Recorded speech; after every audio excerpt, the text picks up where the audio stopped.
Nasubukan mo na ba ang kakaibang meriendang ito? Hi everyone, this is Mami Lynn again. For today's video, merienda naman ang lulutuin natin. Kakaiba po ito at napakasarap. At kung ipang-business mo ito, siguradong papatok ito lalo na't bago ito sa paningin at panlasa ng ating mga mamimili. At kung paano, tara samahan niyo akong magluto. Ito yung mga sangkap na gagamitin natin. Dito pa lamang po sa mga sangkap na ito plus yung tinapay or sliced bread ay kakaiba po talaga itong merienda na to. Ayan, at hiniwa ko na nga po itong green and red na siling labuyo at sa mga hindi mahilig sa maanghang dyan, i-skip nyo na lamang po ito. Then, ang ating garlic and onion, hiwain lang po natin ito ng pino. At ganun din po sa ating kamatis. And mga mi, yung complete list po ng ating mga ingredients, ilalagay ko na lamang po sa dulo ng ating video. At gagamit din po tayo dito ng dahon ng parsley. Pinuhin lang po natin ito. Pwede din po kayong gumamit dito ng coriander leaves, cilantro, or kinchay. Next naman po, prepare naman natin itong ating sliced bread. Tanggalin lang po natin ang ibabaw at yung ilalim na parte ng tinapay. Pagkatapos niyan, hahatiin po natin ito sa gitna. Ayan, kamukha po niyan. And after po niyan, tutusukin po or tutuhugin po natin ito gamit ang barbecue stick. At dito pala maku-curious na ang ating mga mamimili. At gawin lang po natin itong procedure na to sa lahat ng ating sliced bread.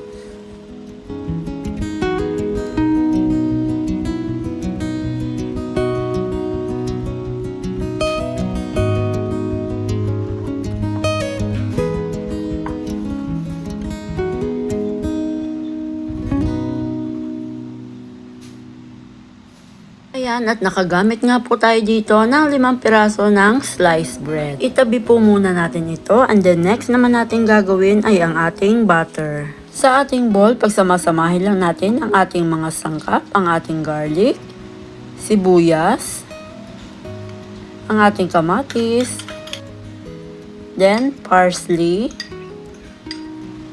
siling labuyo, then, lalagyan din po natin ito ng isang itlog. Ayan. Then, maglalagay din po tayo ng harina at cornstarch. Pinag-isa ko na lamang po sa isang lalagyan. Then, lalagyan din po natin ito ng evaporated milk. Tapos, titimplahan na natin ito ng magic, salt, at pamintang durog. Ayan, haluin lang po natin ito. By the way guys, sa mga hindi pa po nakakapag-subscribe dyan, please mag-subscribe na po kayo and palike na rin po, then click na notification bell para updated po kayo kapag may bago tayong uploads. At nag-add din po ako dito ng dried coriander leaves at garlic powder, pero ito ay optional lang, pwede namang wala nito. Ayan, okay na po ito. Ngayon naman, i-dip natin dito ang sliced bread na prepare natin kanina. Ayan, i-coat na po natin siya. And after po natin itong may coat, idiretso na agad ito sa mainit na kawali na may mantika para maiwasang mababa dahil madali lang po itong lumambot at may tendency na matanggal ito sa stick. Ayan, isa lang na natin ito at lutuin lang sa medium low heat na apoy at kapag medyo brown na, syempre baliktarin lang natin ito para naman maluto yung kabilang side. By the way guys, ano pong masasabi ninyo sa recipe natin for today? Pa-comment na lang po dyan sa comment section. Ano po kaya ang pwede nating itawag dito? Hindi ko din po kasi alam. Ito pong recipe ito ay napanood ko lang din dito sa YouTube. At hindi din niya sinabi kung anong tawag dito. Anyway, after po natin itong mabaliktad, pwede pa po kayo maglagay ng butter mixture dito sa ibabaw. Ayan, baliktarin pa po natin itong natitira.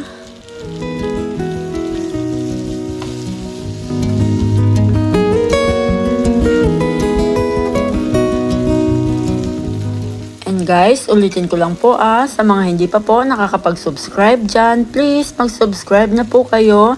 And palike na rin po, then click the notification bell para updated po kayo kapag may bago tayong uploads.